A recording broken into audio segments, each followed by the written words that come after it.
So if the Anunnaki, the Elohim, are what we call today ETs, and if the Elohim are ETs and the most high one of them is Elyon, then is Elyon the biblical God? Or have we got it all wrong?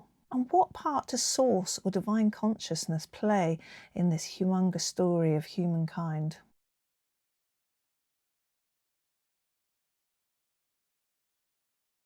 Hi, Reverend Grace here, and this week again this video is like something that's been brewing around in my brain for a really long time. And yeah, I realized these are the notebooks, most, I think bar one, all of these are full front to back with notes. These are the notes of the specific study I've been doing in the last 4 or 5 years, and it suddenly occurred to me I'm not using this great resource.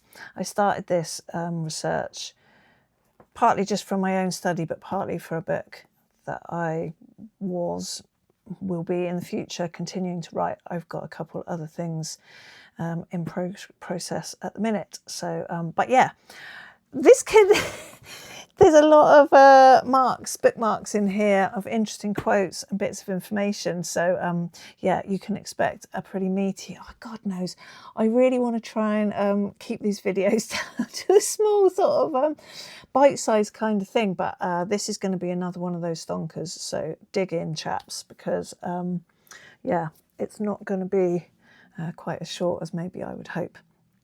Maybe one day I'll get the hang of doing like little bite-sized videos, but you can watch it in 2 bits. You can listen to it whilst you're driving, you know, whatever. Okay, so, oh, and spoiler alert, yeah, we're talking about God and ETs. So obviously I cannot give at the end a definitive sort of absolute answer. Some people in comments on other videos, like, I thought I was going to get more of a revelation from this. I kind of think that's quite a subjective thing, really, and it depends what you know and what you don't know as to whether it's going to be a revelation to you or not. But yeah, this definitely draws in a lot of fabulous minds and fabulous thinkers on this whole thing of God and ETs, and it's bugged me for a really long time since I was a little kid.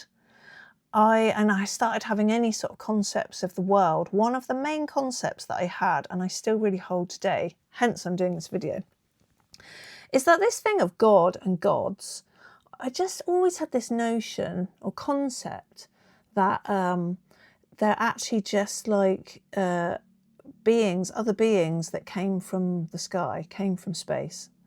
And I don't know where that came from, but it's interesting the stuff I've found out in recent years, because yeah, it's starting to agree with that or give me some explanation for that. So that's just an odd thing in my life among other odd things.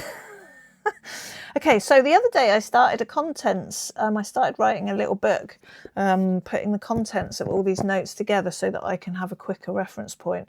And I decided to do this video because there were so many bits that were popping up just in the 2 books that I've managed, out of these that I've managed to get into this notebook.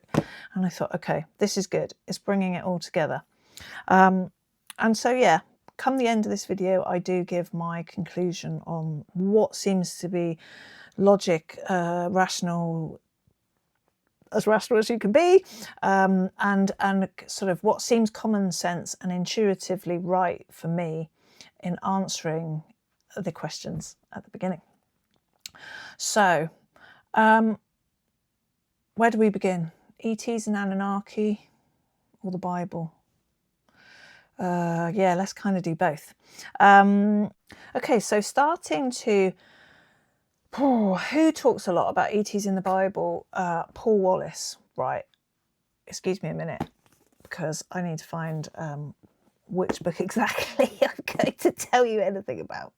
So 2 people that have been doing a lot of work together on looking at really kind of from a scholarly academic point of view, but they give really good talks and are really easy to grasp, you know, huge mind-bending concepts, and they really dig into the Bible, is Paul Wallace in Australia and Mara Bellino. the Italian guy. Now, Mauro was a translator for a Vatican approved interlinear Bible. So he was brought in because he was a fantastic master of translating ancient Hebrew. And so when they're doing interlinear translations, they're really just focusing on the meaning of every single word and making sure that it's really like a pure translation. So that's with no sort of theology trying to put on top of that. That's just translating it as it is. And he started finding things in the Bible about the Elohim and how the word God has been put in and where Yahweh's been put in, and how along the way things had been slightly changed for whatever reason. However that had happened, I think we always jump to like a conspiracy kind of a theory, suspicious. I'm not surprised, because there's so many things now that you can be suspicious of just about everything, and you're not quite sure what is real and what isn't real. So obviously we're only ever digging into trying to trust people like these guys and many more who are really trying to deliver what is trying to get to the root of truth now. So here there's just one small comment that Mauro's making. This is in a sort of a video between him and Paul. It's on the Fifth Kind TV. The governor of the Elohim is not who you think, is the title of the video. And Mauro's, I've just written the line, Yahweh is one among many colonizers as the source of morality. Paul says if we go to the Babylonians, they didn't talk about gods. They talked about Anunnaki, sky people. The Hebrew writers didn't talk about gods. They talked about Elohim, powers, powerful ones. And Mauro says it's true that the Bible doesn't speak about UFOs because it speaks about identified flying objects. Like the guys in the Bible, they knew of these things. This was, they weren't unidentified, is the point. Paul says if you read the Enuma Elish, there are 4 winds involved in separating the waters, and you begin to recognise, wait, this is the theme in Genesis as well, separating waters. So now you've got a perspective on why you might have a wind maker in the sky, and the wind maker in the sky, the ruach, as is the Hebrew word, like this wind that came down on the waters. But Paul talks about this out in other videos where it's like almost like birds of a prey kind of this is to do, what they're seeing in the true translation. Like if you imagine a sort of a giant hawk coming down and this thing made wind, it's talking about a spaceship, a craft that is not of human origin. And so, the El, Elyon, Asherah, Chemos, Elohim, the powerful ones, Yahweh, it all comes up in the Bible. And then, of course, you have to remember that the Bible came from, it's come from earlier sources, Mesopotamian sources. So we're going back to the oldest sort of text records that we have are the cuneiform Sumerian texts, little marks chipped in, fully formed language made from God knows where, and he does, she does, we do, whatever. It's all on those texts for us to now translate. People like Professor Irvin Finkel in the British Museum in London is madly training people in how to translate this stuff, and just finding all sorts of wonders. There's another video. Paul was asked by the interviewer, do you think we were created by God or ETs? So Paul says, well, going back to Plato, I think all life emanates from the genetic coding of biological consciousness, biological conscious life that is endemic to the cosmos. So we are part of that creation, the same way that the stars are. In the same way that the space is, we are the result of consciousness wanting to have an experience. So in that sense, nobody created us other than the source. However, I think if we study the history of the emergence of Homo sapiens, we are looking at a species that has been adapted by visitors. So in just the same way that we are now working on genetic modification of crops and of animals, I think we've had a little bit work done on us too. But that's not to say ETs are creators, just that we have been modified and adapted through the ages. And I point to moments in the human storyline in my Eden book suggesting we exactly that might have happened in our timeline. Some of my notes don't entirely make sense. So another thing that's interesting is the King's lists. So the King's lists, over this massive period of time, they list the rulers in that Mesopotamian area. And I think, yeah, it's the Sumerian King's list. So this is not Akkadian or Babylonian. Try and find the notes I had on that. Oh, this is a note. Greg Braden on his channel, and the video title is The Mysterious Sumerian King List and Anunnaki Legacy with Zecharia Sitchin. Some people, well, there's some really mainstream scholars that completely write off Zecharia Sitchin and him talking about chariots of the gods and you know, his translations of the text. I know, I think what's his name, Finkel, Professor Finkel, I think he takes some issue with some of Zechariah's work. But now then, who is this? This is Anton Parks is speaking in this note here. He's the French dude, interesting guy, researcher of ancient civilizations, author, and he of all Eden, and he's saying, you have to know that when the gods arrived on earth, according to what the tablets state, they reigned over the earth for thousands of years. Elements of the story are in the Zohar, the Nag Hammadi library as well, which basically tell the same story and the same version of the Sumerian one to enslave mankind.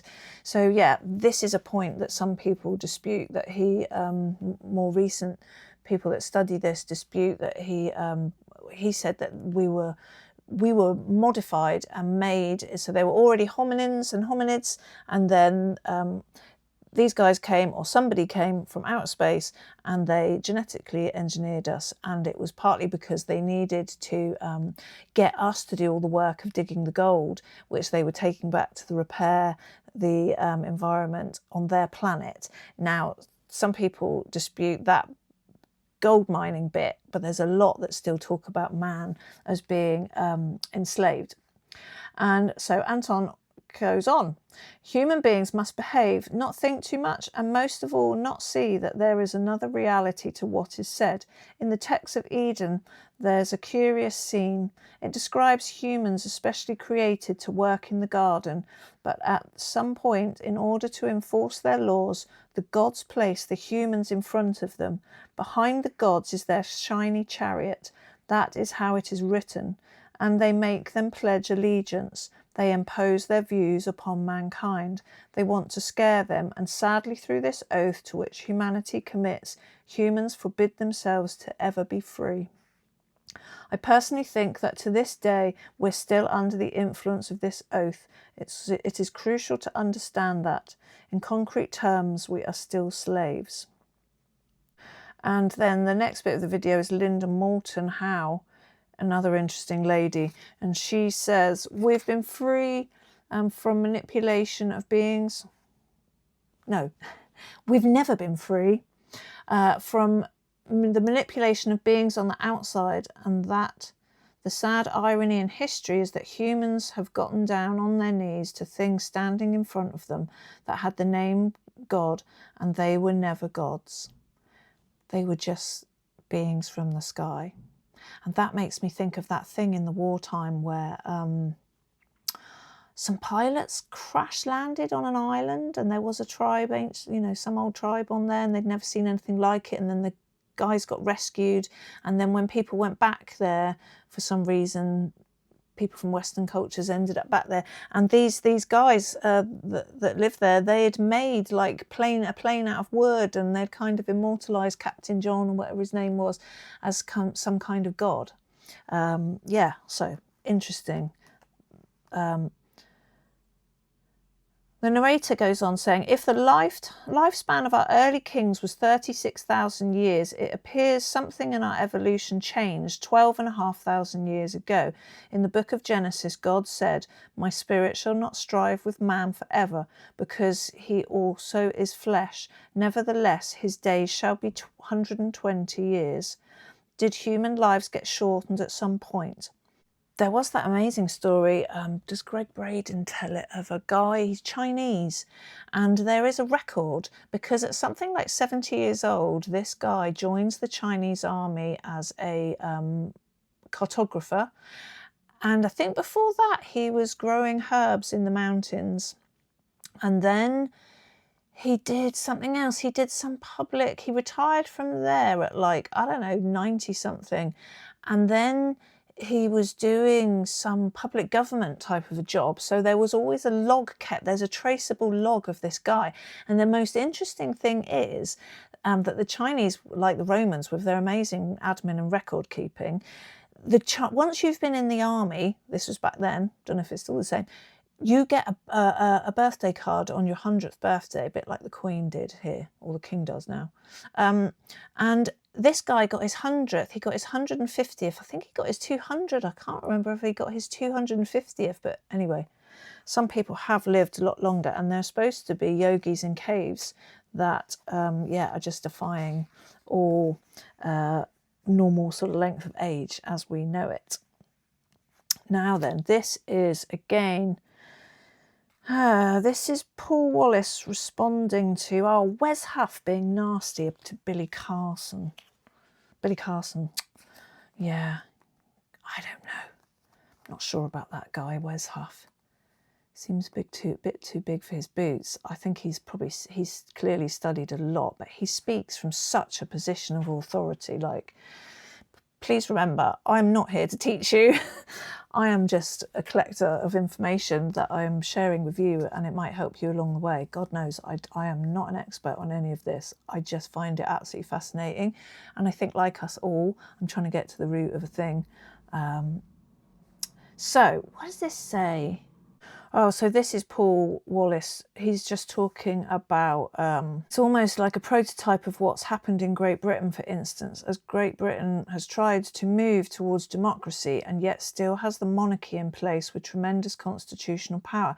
And so if I go to the Yahweh story, it looks like a story in which the old powers do persist, but not so visibly. And again, we can liken it to what happens when we invade others' countries, set commodity prices, blah, blah, blah. But he then says, the top of the economic and political tree, and the arrival, say, of the the Saber Hashemayim, the sky armies, then and then the departure of the Elohim and the departure of Yahweh in terms similar to. So anyway, it's just the fact that he does talk about this. He's saying that there's still, after all this time, it's not hard to point to Elohistic influences in the way we order society and Yahwehist influences even in geopolitics today. What happened back then is still got an imprint on what's happening now. This is not so much that ET's in the Bible, but this is somebody. Now, this is Joe Rogan talking to... Now, is he talking about his own life? Was he in the forces, or he's talking to somebody, US military? He's talking to, I remember this, he's talking to somebody from the US military. And the guy's saying, if I'm talking about my mission days, it's only a handful. And then if you're talking about other things, that shows, and the image was showing like a praying mantis kind of a creature, things that other people tell me about. I think I've heard enough from enough people who I trust that I think that our concept of life in this universe is totally off. I think there are literally trillions of other life forms. Yeah, so this whole thing of ET and UFOs and all the rest of it is so prevalent now. And actually there was lots of people doing interesting things, tracking back to things like fairy abductions that are now seen as like ET abductions. So this whole thing of ET is really building. We've got these links back to the Bible. The previous Bible source material is from the Sumerians. The Sumerians did all this stuff in the clay. It's all preserved. We now have people translating and reading it. So I just think that like we're pretty bonkers if we don't at least try and stretch our brain around the fact that, yeah, it's looking most likely. And then you've actually got the science. I cannot find the note for it here, but I know it's something to do with us having 22 chromosomes, and it's something and that's a change. That's something different from other species in terms of what should have happened along the evolutionary thing. So you can see evolution, I think, as far as I understand it, there's a lot of different things that are going on with the traditional Darwin evolution, but he certainly started something that was, yeah, but there's also a thing. Now, where's my timeline book? So when I was on the ministry course, each year we had to do our own self-based learning project. And in one year, again, my entire lifetime, I've been fascinated. Well, I'm a very visual person. I'm very chatty, but to work something out, I like to do it visually. I really get something down in front of me. And so I've always wanted to do a timeline and try and really place like what happened when and how does that fit. And I found one of my year's work-based learning projects, or self-directed study it was called, I found this illustration. So this is the typical diagram of what you see. This is how the Big Bang is illustrated. So this is the first point of Big Bang. And then I found in the cover of a Reader's Digest book, I found this amazing spiral, and it details like the process of the Earth forming since the Big Bang. So this, I take it, would kind of be more the universe forming stage. But where they're starting to track is actually, 4.5 billion years ago, approximately a third of the age of the universe, Earth started to form. Now, you go through a lot of things of volcanoes and sea times and more volcanoes. And when we get up to here, which is 540, 580... yeah, we're talking around 500 million years ago. There was the Cambrian explosion. Cambrian? Oh, honestly, I can't trust my spelling. 13 to 25 million years, there was suddenly an explosion of new animal types. Animal life started to resemble that of today, and almost all animal phyla present today appeared during this period, like it just suddenly appeared. So yeah, so that's the Cambrian period. We'll do more on that timeline another day because it's interesting. So yeah, so we're going to take it that there is definitely some sort of, and you've just got so many government things talking about ETs and stuff now. I think, yeah, we can just kind of take that as real. So then a really famous story, bringing it to more modern day, still 2,000 years ago. We have in the Bible, obviously, we have one of the books of the Gospel is Matthew, and then we have this book, Talmud of Emmanuel. Now, this was in the exact same way that all the bits of this book came from little parchments of scrolls. This is exactly the same. On our travels around this planet, the publishers were introduced to a document called the Talmud Emmanuel while in Switzerland visiting UFO contactee Billy Meyer. Some 30 years ago, it was translated from Aramaic into German and more recently into English. The original scrolls were the only record of the teachings and ministry of Jesus a nickname given to Emmanuel some years after his crucifixion, made while he was alive and reflects his story. The disciple who travelled with Emmanuel and was the Talmud's original author was the only one of the 12 who was literate. We worked with Meyer in Switzerland for a period of time, and we brought the Talmud to attention of Dr. Jim Deardorff, a professor at Oregon State University, who afterwards retired in order to spend full-time looking into the Talmud's genuineness. And the book that he wrote on that study is that one. And he really drills into the arguments for and against, really drilling through this line by line. And yeah, it's a meaty bit of work, but it certainly puts anyway, the reason I bring this up is because this is this book here, it doesn't point to, and certainly our teachings from the church have led us away from, or I'm not going to say covered up, I guess that is what they've done, but for whatever reason that it was meant to happen, or it has happened. Because again, I don't think we're to question that really, because if there's such a thing as God's master plan, then everything that's happened has all been a part of it. And that's another thing I'm wrestling with. But anyway, this is not your average sort of ET talking about, it's hardly, it does talk about a lot about supernatural. Again, what's come down through all of our churches is not what we would call supernatural. And I've got a note here somewhere about that not being the word that we thought it was, or we think it to be now. So just to give you, so basically this is also said to be, does it say it here?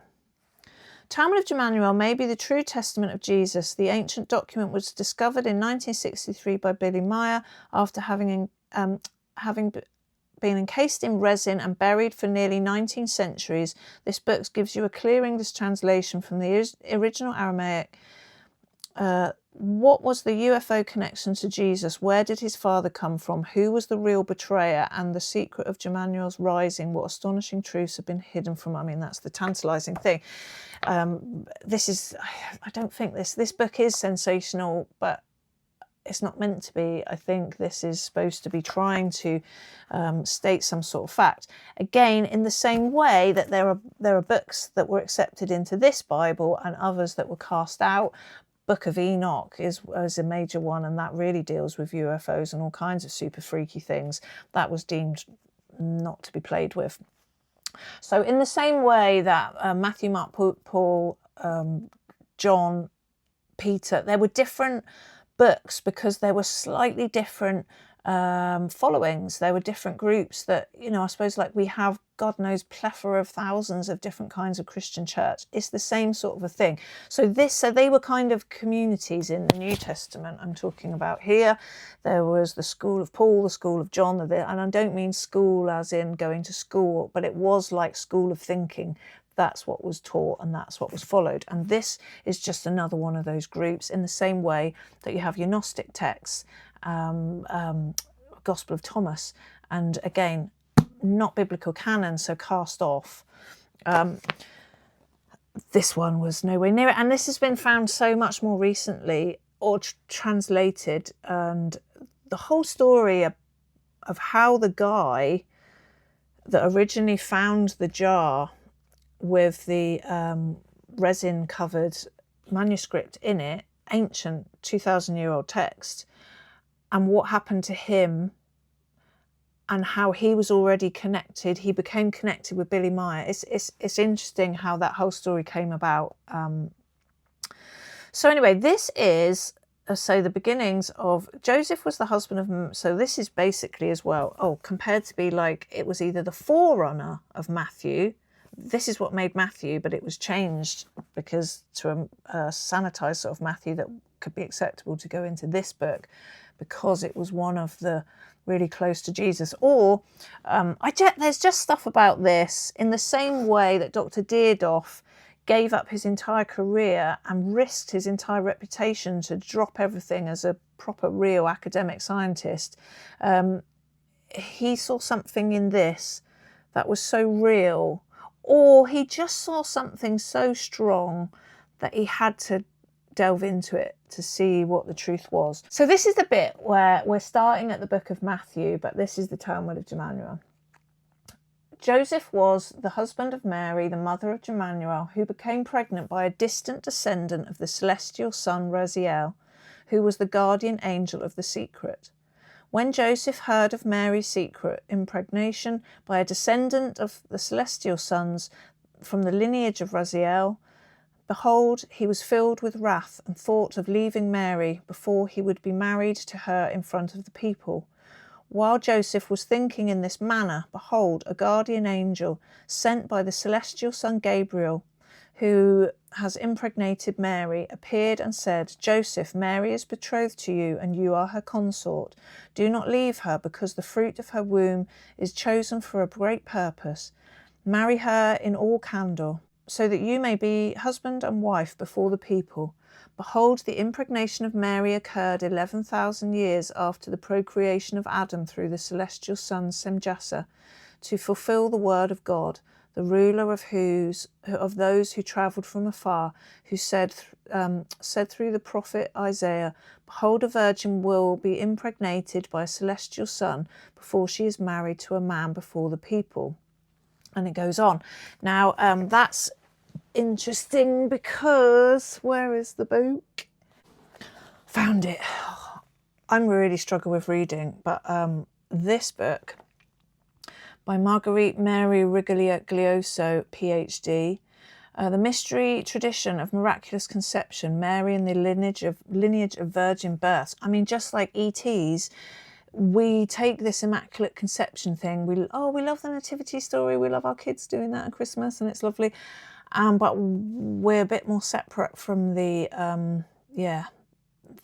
idea that a virgin can get pregnant, or any woman can get pregnant by spirit, by outside intervention. But and I really think this is her third book. The first two books, she really goes into what was going on in Greek temples and virgin births, and all those stories in Greek myth of I haven't read those other two books, but I really see the connection now when I hear stories like Stephen Fry doing the Greek myths, or Dominic and Tom Holland talking about it in Rest is History, and they're talking about Greek myths, and they talk about I think Persephone, did she get raped? Was it Persephone's mum got raped, and that's how but there's a lot of raping going on, and I don't think it's not that word in the same way when you understand this sort of concepts in this book. But this is really, she's done a lot of research. This is backed up to a lot of documents, and very interesting study. So, oh my word, this video is just going to be so long. So we go to Matthew, and we look at Matthew now. So in the same way that we have all of the like the birth line, this is Adam took for himself a wife and begot Seth. Seth begot Enos. Enos begot, anyway, we have the same thing here, slightly different lists of names, but it starts in exactly the same way. So this is the Matthew Gospel Biblical version. This is, do you know what? I want glasses. This type is so small. I'm getting to that point now. Just be easy on the eyes. This is how the birth of Jesus, the Messiah, came about. His mother Mary was pledged to be married to Joseph, but before they came together, she was found to be pregnant through the Holy Spirit. Because Joseph, her husband, was faithful to the law and yet did not want to expose her to public disgrace, he had in mind to divorce her quietly. But after he had considered this, an angel of the Lord appeared to him in a dream and said, Joseph, son of David, do not be afraid. Take Mary home as your wife, because what is conceived in her is from the Holy Spirit. She will give birth to a son. You are to give him the name Jesus, because he will save his people from all their sins. All this took place to fulfill what the Lord had said through the prophet. The virgin will conceive and give birth to a son, and they will call him Emmanuel, which means God with us. Very close to Jemanuel. Or be Chemanuel, maybe. When Joseph woke up, he did what the angels of the Lord had commanded, and he took Mary home as his wife, but he did not consummate their marriage until she gave birth to a son, and he gave him the name of Jesus. Then, now where are we? Let's get back to very near the beginning, when the wise men of the Orient came. So again, at the beginning of the chapter 2, so in Matthew Gospel Bible, after Jesus was born in Bethlehem in Judea during the time of King Herod, Magi from the east came to Jerusalem and asked, "Where is the one who has been born King of the Jews? We saw his star when it rose and have come to worship him." When King Herod heard this, blah, blah, blah. Whereas in this one, it said, when Emmanuel was born in the stable at Bethlehem, in the shelter in the land of the Jews, at the time of Herod Antipas, tetrarch of Galilee and Perea, behold, there came wise men from the Orient to Jerusalem, saying, "Where is the newborn King of wisdom of the Jews? We have seen a bright light in the sky and heard a voice saying, 'Follow the tail of the light, because the King of wisdom of the Jews is born, who will bring great knowledge. Therefore we have come to adore the King.'" And it goes on, "He shall possess the knowledge of God and be a son of the celestial son Gabriel. His knowledge will be boundless and his power will rule the spirit of human beings so that they may learn and serve creation." So that's kind of pointing to serve creation, not serve Yahweh, or it's almost pointing to, creation as in kind of like a whole thing. Not, it doesn't say creator, the creator, it says creation. Note that. Right. Going to, now this is a really interesting bit that really brings in the ETs. So if you know your Bible stories, Jesus comes out of the desert and he meets John the Baptist, and that's when he is baptized. Yeah, funny enough, baptized, that's the word. And good God. So two different stories. Now then he goes off and he's tempted in the wilderness. Now this is the interesting thing. So he's been baptized. Chapter 4 in Matthew, Jesus is tested in the wilderness. Then Jesus was led by the Spirit into the wilderness to be tempted by the devil. After fasting for 40 days and 40 nights, he was hungry. The tempter came to him and said, no, not the tempter, the tempter. I'm sure the devil did have a bad temper, but the tempter came to him and said, "If you are the Son of God, tell these stones to become bread." Jesus answered, blah, blah, blah. Then he said, took him to the holy city and set him on the highest point of the temple. "If you are the Son of God," he said, "throw yourself down, for it is written, he will command his angels concerning you, and they will lift you up in their hands, so that you will not strike your foot against a stone." Jesus answered, "Do not put the Lord to the test." Again, the devil took him to a very high mountain and showed him all the kingdoms of the world and their splendour. "All this I will give to you," he said, "if you will bow down and worship me." And again, then Jesus said, "Away from me, Satan." Now, as you can imagine, Talmud of Emmanuel, slightly different. This is the baptism. Where is the wilderness? Now, the wilderness bit is actually called the secret of Emmanuel. From this day on, Emmanuel no longer lived among humankind. Oh, does it say at the end of the thing that he went off? Yeah, we've missed a thingy. So John, so this is end of chapter 3 in Talmud. It's all separated out in verses similar to the Bible.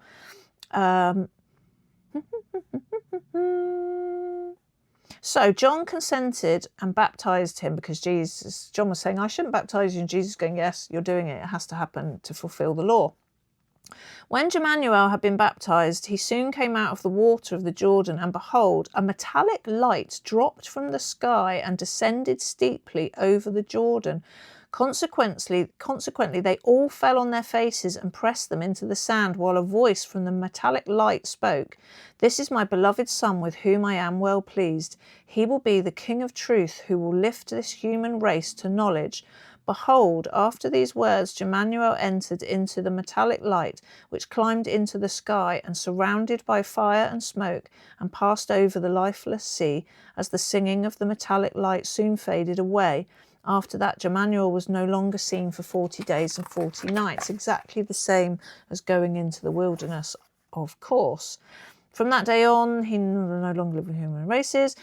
Emmanuel was lifted up from the earth, and no one knew where he had been taken or what had happened to him. But then he was let off by a metallic light between north and west, where the guardian angels had received cords with which they had to measure the place for the chosen ones. Thus he lived for 40 days and 40 nights between the winds of the north and the west, where he received the secret knowledge. Meanwhile he spent his days with the wise saints of God and with the guardian angels, the celestial sons. They taught him the wisdom of knowledge. They taught him of the dominion of God over this human race and his celestial sons. They also explained to him the omnipotence of the creation of the universes. They also taught him about the immorality of the spirit through rebirth. And it goes on and on and on. Very different to this. Now, so the thing about Billy Meyer, now is it here? Billy Meyer was a guy who he lived in Switzerland. He is dead now, and he was having experiences with ET sort of, or some sort of other entity contact, which turned out to be the Pleiadians. Samjasa is the lady that came to see him, and he had a lot of contact with, and then he had two others that he had contact with in his life. He also has a series of photographs that he took out on his land in the mountains of flying saucer ships, and they were that sort of UFO shape. And in more recent times, there's been a lot of ex-military or military people, and they have studied these photographs, and photography experts, and they have said that they just measure up. They're not fraudulent. So I'm not into, but again, Billy Meyer was a guy that he devoted his whole life to this thing, and then the text came along. So he's not only got this, he was in contact with the guy from, was he Jordanian, or he was from one of those countries, Palestine, Jordan, somewhere over there. He was the one that got the original manuscript that was in the jar with the resin all around it. Yeah, it's people that have come into contact with Billy Meyer, certainly Dr. Deardorff and others, to do with this. And just like, again, it comes back to like the same with the ET phenomena stuff. There's so many people from military as well as just general public that speak about ETs. But this, what I'm trying to drill down into is, if we are manufactured or we were genetically modified, whether we were to be slaves or whatever, take out the religious or the myth or the whatever, it does scientifically look as if we were genetically modified, and the time period that was done can be traced back. And obviously that was not at a time when, in our known history of how we've been told that it is, that just doesn't figure. It doesn't compute. Okay, so I put a little clip up here from some work. Other people have studied this. Paul Wallace is definitely one, but Israel Anderson did a thing recently, and there's another girl short. I'll find one of the two and put a bit up here on old depictions, Christian religious paintings, and the things that are the ships that are in that. I mean, or the craft or the whatever. Again, it's pointing to this same thing. This is so radically different from the historical position of Christianity throughout the ages. And we're going to look at artwork from Christianity through the ages, so we can get a glimpse of how they saw things. So we've got this image here, and we see, you know what? These are not big enough, so much better.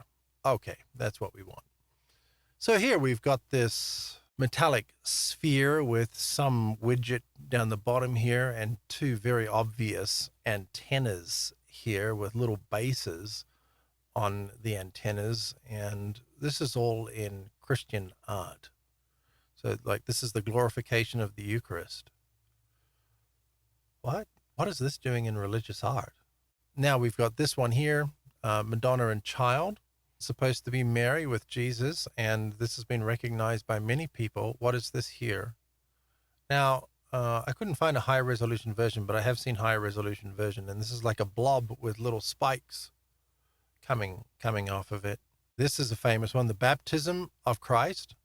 So here we've got John the Baptizer baptizing Jesus.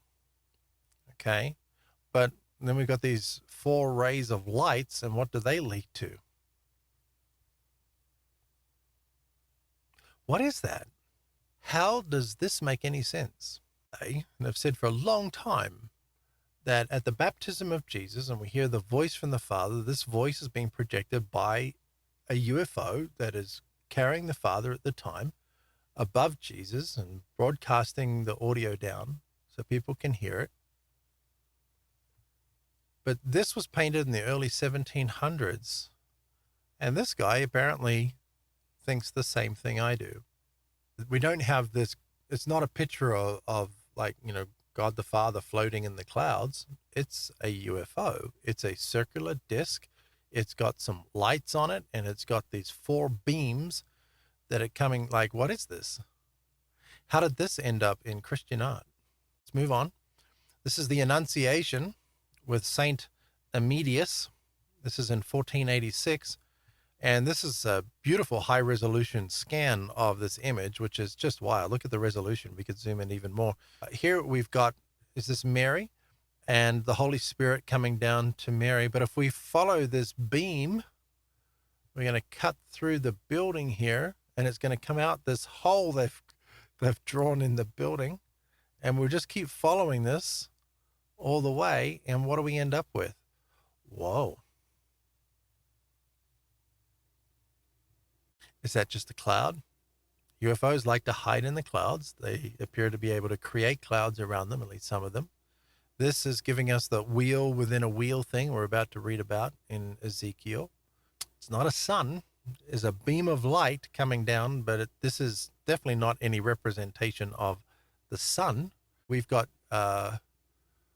shadows here that show the sun is actually in a different part of the picture over here somewhere. So we've got this UFO that is blasting down to Mary. What is this doing in Christian art? Okay, here we've got crucifixion fresco. This is from the 16th century, from the 1500s. Jesus on the cross. But what else do you notice? We've got these jellyfish-like objects. We've got one here on the left in red and another here kind of in gray on the right. And this one in red is not easily discernible, and the red has faded over time, reducing the contrast. So we've got a little bit of a retouch here. But why do we have them here in the first place? What are they doing here? From my theology, this everything we're looking at here, makes total sense. My theology is not standing in isolation. It finds support through history. Let's move on. There's more. This is another crucifixion fresco. And where is this from? This is from the 1300s. And what do you notice here? We've got Jesus on the cross, and then we've got these guys. You'll have people speculate that, well, these aren't UFOs, dummy. This represents this or this represents that. It's representing a planetary body, and they thought that there was a person controlling it, or it's personified by the planets. Like we've got Neptune and Poseidon and things. Interesting, maybe, but they sure went to a lot of trouble when we zoom in on this. Boy, oh boy, oh boy, really?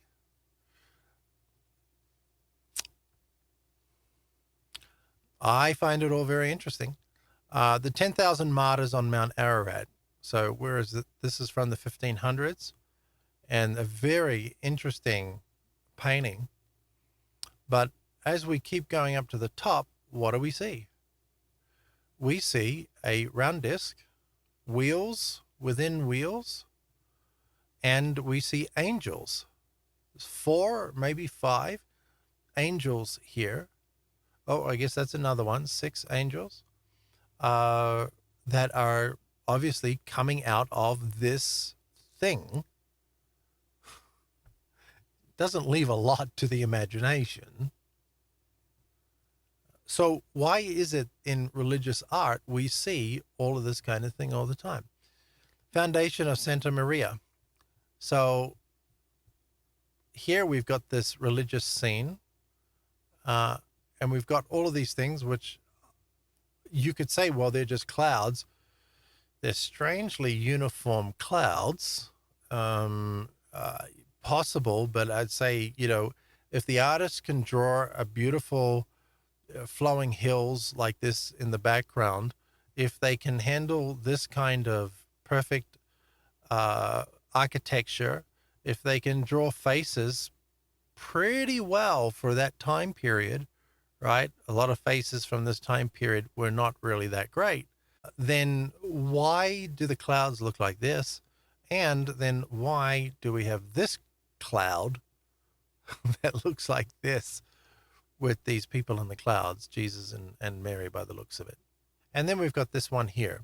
Have in Romania on a church wall this old painting, and we have a representation of a church on a hilltop, and then we have this disc with this cloud behind it as if signifying motion, and this flower looking UFO. Why do we find these UFOs throughout religious art?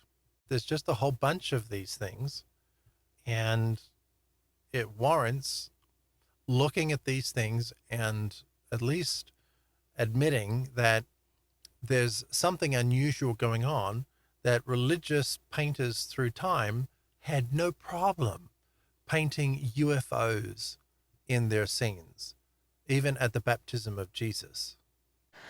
Okay, so I'm trying to drill down into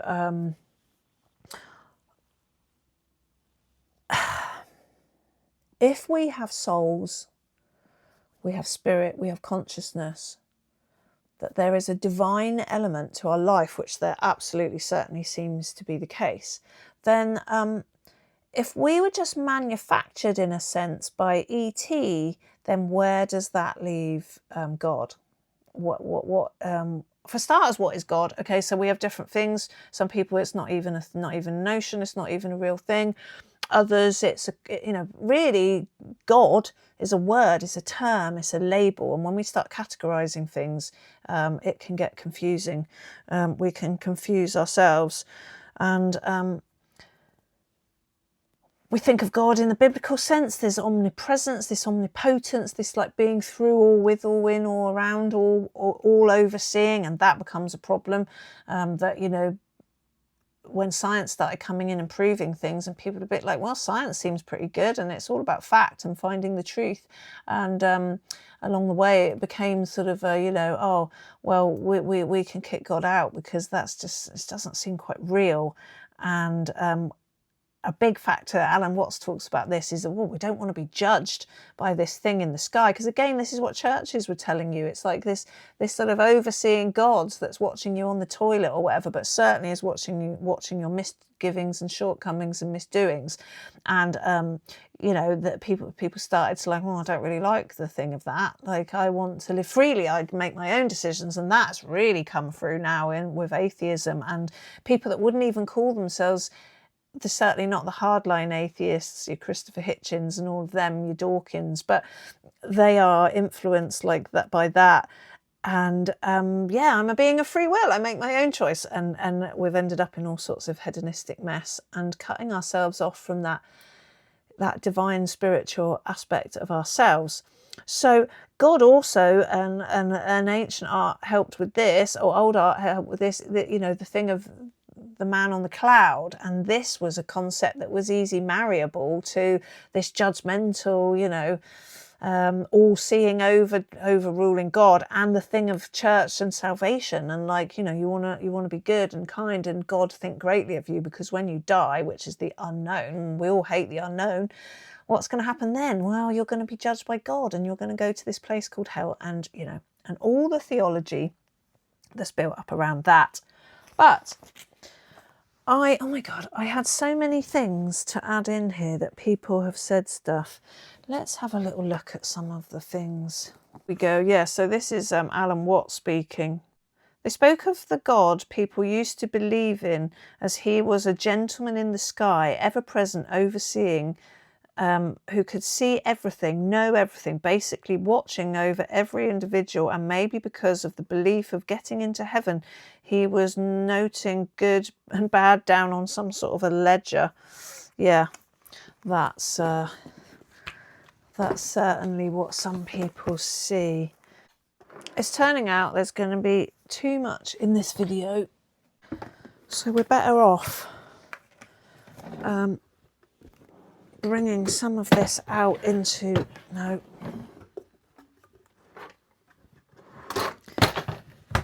bringing some of this out into a another video. So basically, just to round this up, this is kind of my conclusion on it. My conclusion on it is that we've confused ourselves with these terms and labels. So number one, through trying to gain clarity and understanding, you know, language does that. We define things, we give them terms. So then when we're chatting to each other, we know, you know, what things are, what we're talking about to each other. We don't have to keep pointing at things or whatever. We can have, you know, then you can have more abstract thought sort of conversations. And there's different people that talk about this. I know John St. Julian Babawayana, he speaks about this, saying that that's really limiting your, especially when you're talking about the God thing. Like, you just can't. We're tying ourselves up in knots, is what I think, trying to define the undefinable. But to be able to have these sorts of conversations and exchanges, obviously we have to put language and words on it. Otherwise we'd just be making noises and no one would have any clarity. But we are confusing in this sort of thing, we are confusing ourselves by trying to define things. But essentially, so we've got planet Earth, and we're all been living on it, and now we have clever people that are trying to look back. Archaeologists present things, mathematicians, physicists, spiritual minds, adepts. They're all coming at the same thing from different ways, and it's producing amazing information and concepts.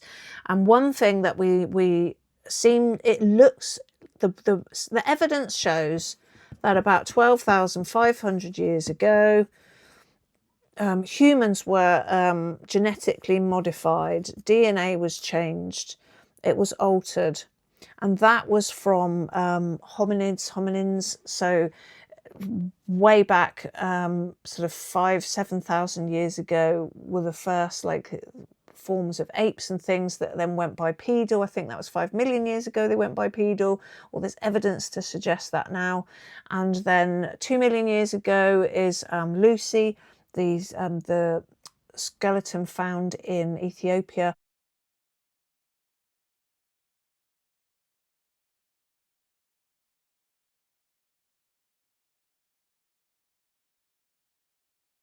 But before that was Salem. I've seen them in the museum in Addis Ababa, and a couple of years ago. And Lucy, everyone really goes on about Lucy, and Lucy's kind of the star of the show. But when I saw Salem, which means peace, when I saw Salem, and that is an older skeleton, when you actually look at the skeleton in the case, it really is actually a more complete skeleton. You really feel like you're looking at another human in skeleton sense, albeit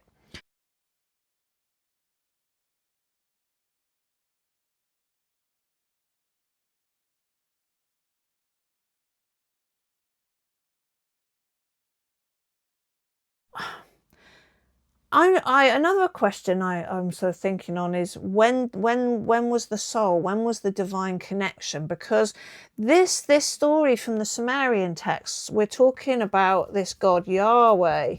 Now Yahweh wasn't very nice. Yahweh did some really evil shit to the Jews, the people of Israel, the children of Israel that he had in his possession, as it were. Really, he was given this area of land, but he didn't have a people. Oh no, he had a people, but he was given a people. So this is the Sky Council thing. So somewhere, and they must have a planet where they live, because we're talking about physical beings that came down from somewhere.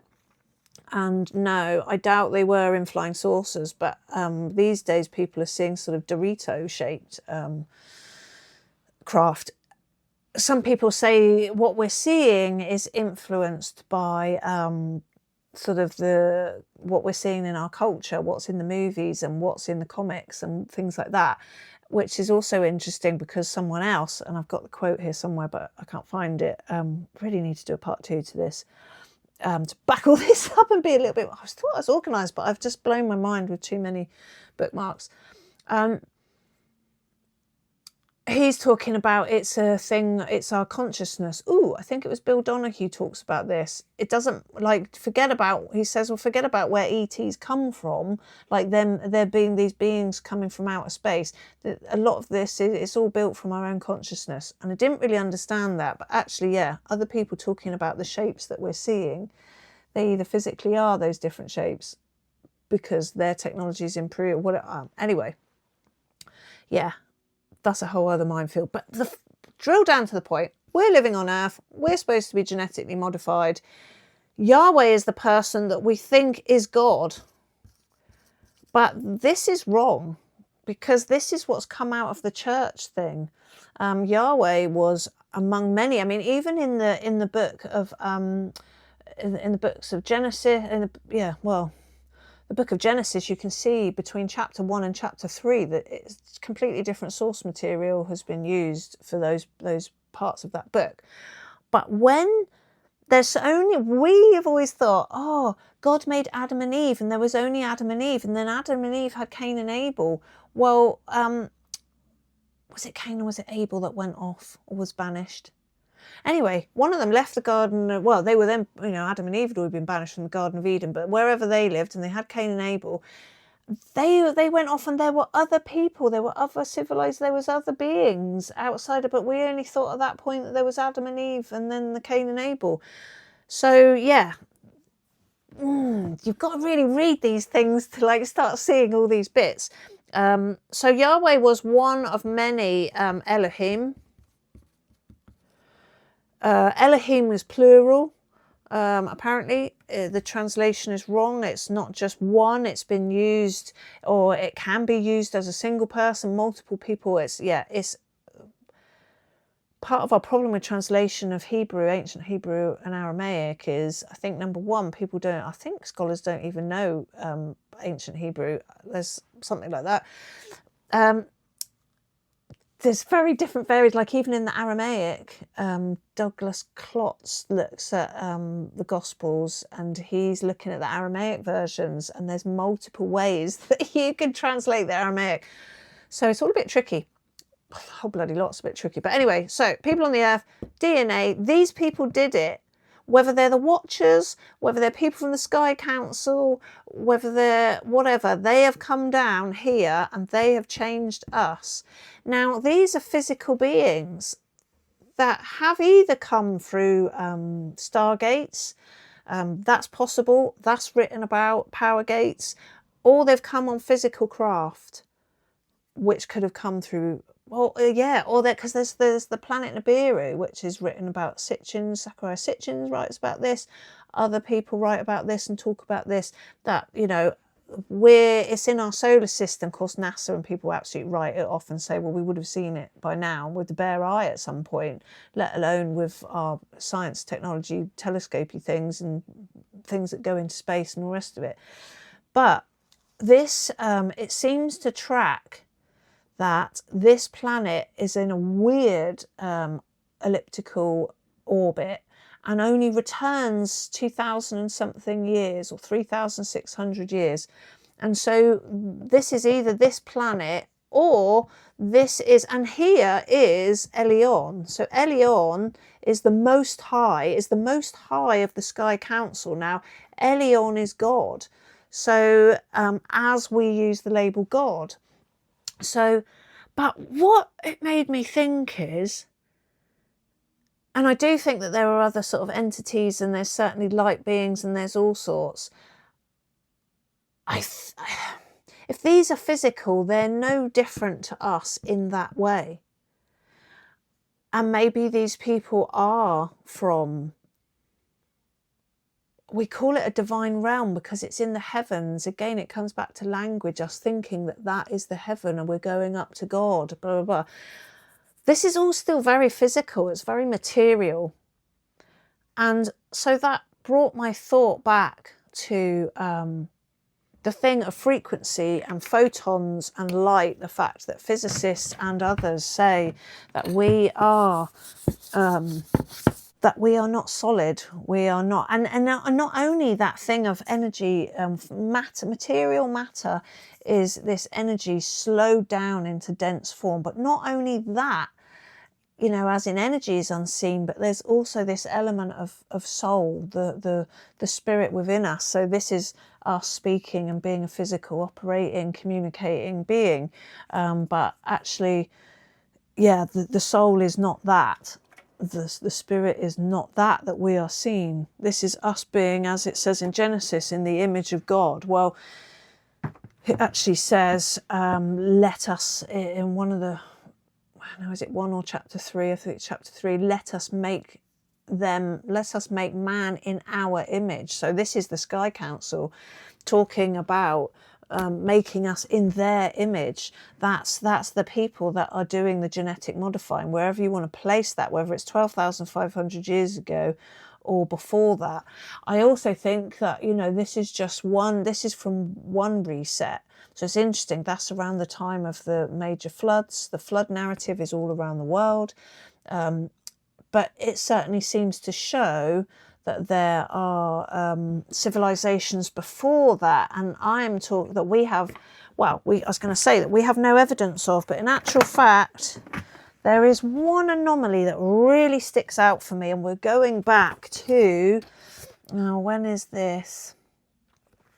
500, again, we're going back to this Cambrian time where there was this big life explosion, different forms of life and nature as we know it today, pinging up out of nowhere. Never mind your evolutionary tree.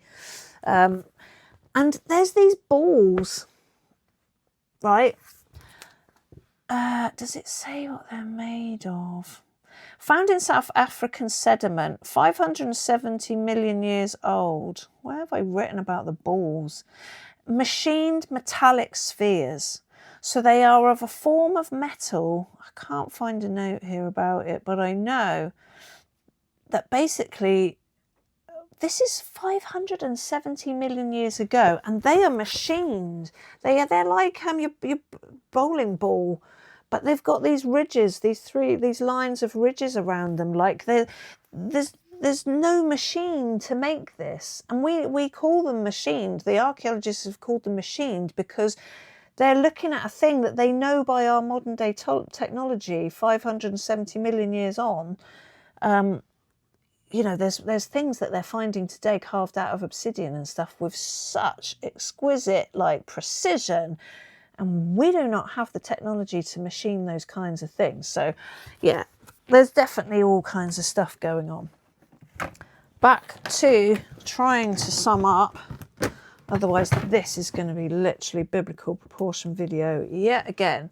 Right, so my concern is we're down here on Earth, and then we have a Sky Council somewhere out in the moon and the stars. Oh, that is not a star. Oh, neither's that.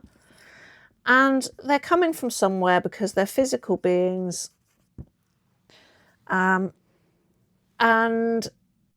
we have one of them who is Elyon, who is most high. Now, I'm assuming that Elyon is the one in the Sky Council, and Elyon is the one we call God, not Yahweh. Yahweh is like this confusing thing. Yahweh, when the Gnostics talk about, let's try and prop this up. When the Gnostics talk about oh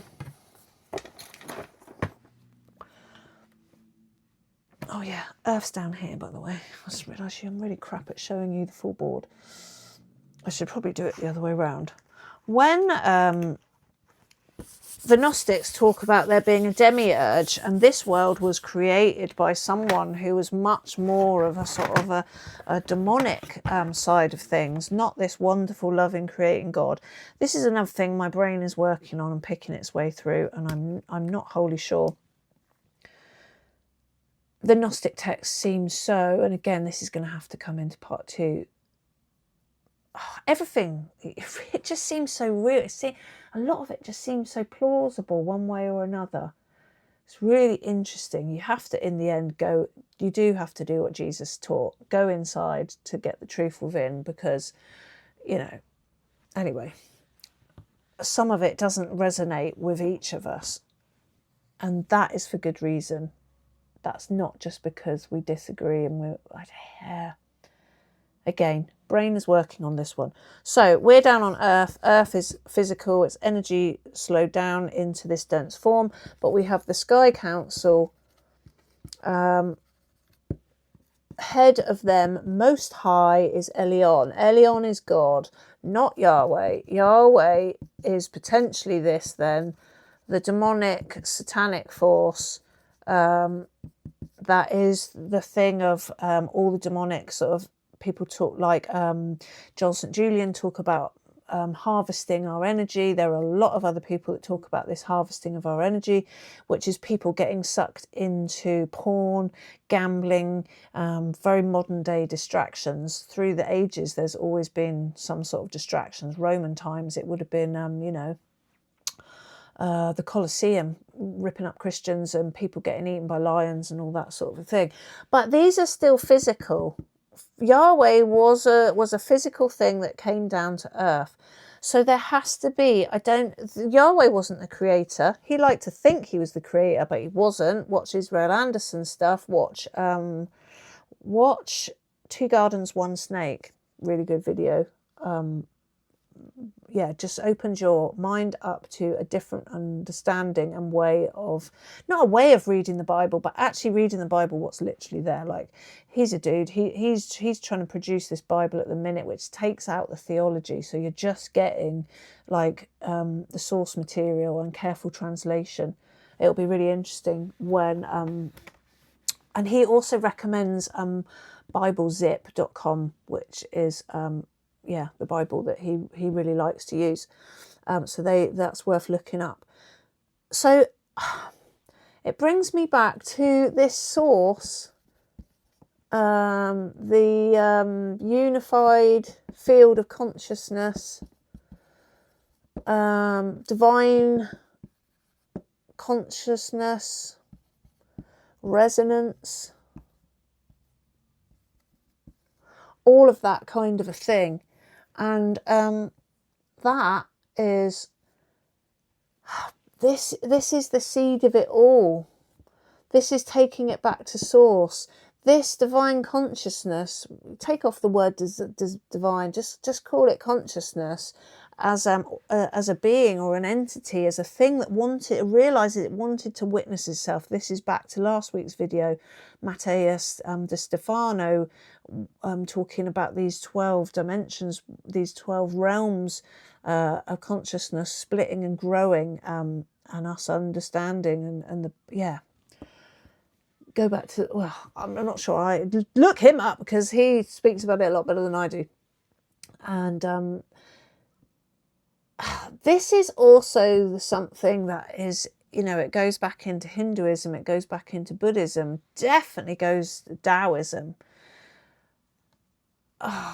what is the thing? The first bit of Taoism is like, you know, if you try to say the Tao, you're not talking about the Tao. If you try to write the Tao, you're not writing about the Tao. Like it can't. It's like this God thing. It's undefinable. It's in all. It's around through, and yeah. So this is like the power source, and I just think whether this is. It's hard to know whether this Elyon God is the one that, if there's any worshipping to be done, then he's the one that we're directing our worship to. There are others now more broadly that, you know, just they don't worship it necessarily. Well, I suppose they do. It's the worshipping of nature, of the sacred in each of us. That can either be, they wouldn't use that language, but that can either be in the atheist humanist term, which is still the humanists very much, you know, there is no God, it's all about here and now, and that's not in the Buddhist divine, you know, presence, living in the present sense. That's as in, you know, there's nothing after this, and all this is just absolute shite nonsense. But there's also a more sort of people that are going into a more broader spiritual thing, and they're coming back to this unified field. This Rupert Sheldrake, he talks about morphic resonance, another fascinating area of this. It's the life force, the animator, and it makes me think like we're so used to having this trilogy thing, and people say, oh, that's a thing that the Roman Catholics invented, and it was invented relatively recently, and blah blah blah. Yeah, that's I'm sure that's true, but I think that they're just building on something that is absolutely innate. The Druids, like the wisest, most amazing people, I know some people like Stephen Fry, they go, well, Druids, it was only a thing in the 1900s at some bloke and it was all made up. Oh, no, there's too much evidence to go back to the Druids. And the Druids actually were the people that came from, most likely as we see it now, they were the 12 tribes of Judah, and then 10 sort of disappeared off, and they are from those 10 tribes. Or one of the 10 tribes ended up in Britain, travelling up through. And now the genealogy scientists have proven this. I mean, it's amazing. What is being brought together through mind and science, actually. There are some fascinating people doing fascinating science. It's funny how it's starting to prove the Bible, and archaeologists and historians, and it's a melting pot of marvellousness, I think. And I know it causes arguments and disagreements, but that's part of the joy of it. I think it's battling through, trying to, all of us just get to the core of the truth. And I think we can have really heated debates about it. Marvellous. But realising we're all onto the same thing. So on our Earth-based thing, we had good old JC, Jesus Christ came here. And then my thinking is that Jesus Christ, who, if this is to be believed or linked to what we know from people's studies of the Genesis here and other, Ezekiel, that was chariots of the gods. Yeah, there's different bits of UFOs mentioned in here, certainly technology that's not of our world. There's also, and I can never remember if it's in the Enuma Elish or the Bhagavad Gita, where they show that there's like nuclear technologies and they would just like use some sort of ray gun thing and obliterate everyone. Yahweh seemed to do that. He seemed to be able to like blow up some sort of force or fire or energy. He burnt the two sons to death, like immediately, like a vapor, not vaporize them because they had to carry the boys out of the temple. But is it Abraham or Moses? It was of that time, or one of those two times, and two of the family made some smells. They lit incense, they created smoke. See, these guys, they wanted cows, they wanted virgins, they wanted gold, and they wanted certain types of smoke. They liked the smell of certain types of smoke. Anyway, these two made an unauthorized smell, not authorized, a recipe that wasn't authorized by Yahweh, and he exterminated them. This is in the Bible.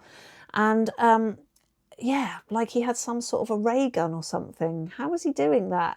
We don't know that to be physically possible. So anyway, God, I'm going on. Point is, we had Jesus that came down to man. Now, it's either man, divine man, God man, man God. Lots of different views and arguments on that. But he certainly was pointing us to his Father. Now, let's say that Elyon and, let's say that Jesus and Yeshua and Yahweh, they were brothers. Let's say that they were two of the celestial sons. They might, and let's say Elyon is the father. So Elyon is the father that JC is pointing us to. Yahweh is one of the ones that, went off kilter. There are some texts that say Yahweh was banished because he took the mick and he disobeyed God, Elyon, father of the father, and he was banished off down to here. I don't know. It's tricky because, or maybe Yahweh took himself off down here because the point was that why he disobeyed his father was because he wanted to be God. He thought he could be God. And so he took some followers and he was either banished here or he came here and decided, yeah, up yours. I'm going to bloody go and be God down here. But that kind of doesn't stand up because he was one of several that were, maybe they were all sent down here and given. Anyway, Elyon was supposed to be the ruler of not just Earth, but he was also in charge of this region of space. So that's written. So maybe there's like, not in the Bible, obviously, in other texts that we know of and have been studied. So that would suggest there's other regions of space with other rulers. Again, it suggests more physical. But I am thinking, so Jesus is pointing to a father. We have got confused, I think, because we're taking it as Elyon because these guys came down to us and they changed our thing. But I think there are there's other evidence pointing to Jesus saying he's actually teaching us physics. He's teaching us about consciousness. He's teaching about things that we know about in science today, but he's clearly pointing to, and that is in here. It depends if you have the right translators, if you have the right people that. I'm not talking about, when I say translators, I'm not talking about interpreters. I'm not talking about people in churches and temples interpreting what is in here. That there is all of that as well. I'm talking about people, I'm talking about actually, translating and understanding, and most importantly, cross-referencing this from things that we have in Numa Elish, Bhagavad Gita, different ancient texts from China and Asia and all kinds of places. So let's say Jesus is pointing us back to the Father. Now, if we have got this Trinity thing, whether it's Elyon here or there is some realm of heaven, and there is, it has been pointing to me that there is some kind of father, there is some kind of, now, whether this father is actually a light being rather than Elyon, physical being, ruler of this space, I wonder if Elyon and Yahweh and all those others are actually, that they are a subsidiary of the Sky Council. Councils can have different layers. And so this is only what we know in our immediate. Whereas maybe this father is actually like, there is an ultimate God. Like, not a human being, not a physical form, more like a light being. And Elyon is like, if you've got a sort of a hierarchy, Elyon is just a lower substrate of the Sky Council. Or the Sky Council is a thing, and it is on Nibiru, or it's wherever, or there are like space pirates, they're always just getting about the place, and their things are powered by neutrons in the sun or something, I don't know. And then there are heavenly realms, and that is where you have the likes of heaven and light beings, and there would be an ultimate Father on top of that. And I think that there, the top of the thing is, or the other point of the triangle is source. So this is the original, this is the void, this is the, and the void as in not empty space and nothing, but the void as in my thing of, you know, when I used to, oh, you have to watch another video, but I've said before, when I had really bad mental health problems and I was coming more out of it and being a little bit more positive about life and engaged with the world years later, and I used to have this thing, I used to hold my hands together in a circle shape and think about, you can think that that's nothing in that circle, but actually I started seeing that there's the potential of everything in that circle. It was a thing that boosted me along in my anything was possible kind of a thing, in my improving state of mental health. So this is a non-thing. This is the frequency, this is the photons, this is the resonance, sound, this is consciousness, this is the unified field of consciousness. And oh my God, to this video, you know, today is the first day that I've actually been able to remember what that's called and just say it. Crikey. So it's not necessarily in a triangle, it's not necessarily a trinity, but this is the first source, this is the spark. And I think that this thing of consciousness dividing itself, I think somewhere along the way there was a sort of a God form, part of consciousness splitting, being a non-being, just being photons, frequency, energy, sound. It formed into, at some point, some kind of Abba, some kind of dad, some kind of father. And yeah, that's very male language, but it wasn't, it's just that we call him, Jesus calls him the Father, my Father.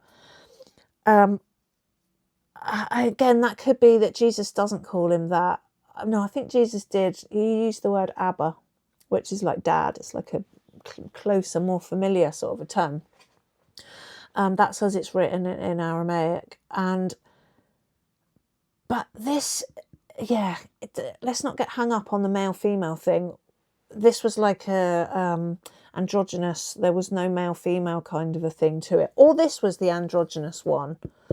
But within this, you only have to, I always take it back to, like, Jesus had to have a mother, and that mother was Mary.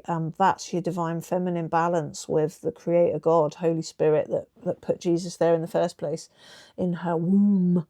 So he's pointing us to the Father. I think the Father comes from the divine source, and he is like God, man, man, God. And also there's a lot of evidence in text that say Jesus was right there. So it does make it into a triangle because he was right there at the beginning.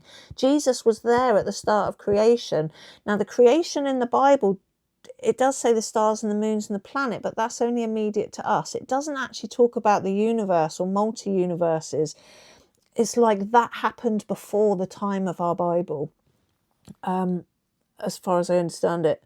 So yeah, I do think that, so this is like, let's call this a nothingness, as in it's not tangible. This is not quite tangible. I think this Father, this Abba, is a light being, but it's come as this is like the most fullest in form.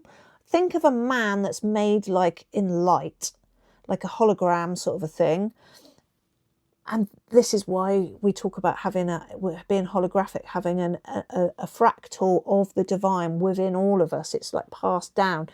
And this Father is the most, it's the one thing. There are other things, there's the universe and there's all sorts of other stuff. But this Father is the most fullest of this source, the most fullest of divine consciousness, the most fullest. And then this Father wants to realize himself, needs to realize himself, needs to bring, maybe because of what's happened with Yahweh and Elyon and all the Sky Council, it gets to the point where Father needs to put Jesus down on earth. So this Jesus bloke is like human form, but this light being, like the most power into a human form. You getting my drift? So it's like Jesus, God, man, man, God, is the most of the light being sort of amazing energy source consciousness in human form. This is a light being, not quite human, definitely not material. Still, we're talking, oh, singing angels and lovely energy and everything's beautiful and sound and amazing, like heavenly things, but in a form, like a one that does actually set out. I mean, I'm guessing this. He could have just been really throwing us off and using the word Abba, Father. And yeah, and actually it wasn't, it's a direct thing, but the number 3 comes in here somewhere. It always does. 3 is a number throughout the creation stories and throughout these sort of spiritual structures worldwide, like for all time that we have records. 3 is, there's something about this power of 3. And yeah, I don't know, as usual, if any of this makes any sense, and I hope you see what I'm getting at. It's distilled down. Well, it distills up, actually, because this is, you know, human form, dense energy, but it's God in dense energy. And this is true God in light being form, able to communicate, able to, you know, whereas this is the original source. This is the power of it all. And an hour and a half later, I'm going to have to really cut this video back. Yeah, this is kind of at the point now, and this will evolve, I'm sure, and it will change. This is the whole point of it. Or maybe it won't. Maybe I'm going to get to 105 and this is exactly what I'll still believe. But there seems to be some, deep down in my bones, from all that I've read, there seems to be some sense in this, certainly. Certainly something to ponder on. So I will leave this sit now and try and move on to something else. My Bible study. That's not going particularly speedily, I have to say. But never mind, I never said it was a race, did I? So, you know, got a lot of other things going on. Right. Do what you will with this. I think that enough is enough. Peace be with you.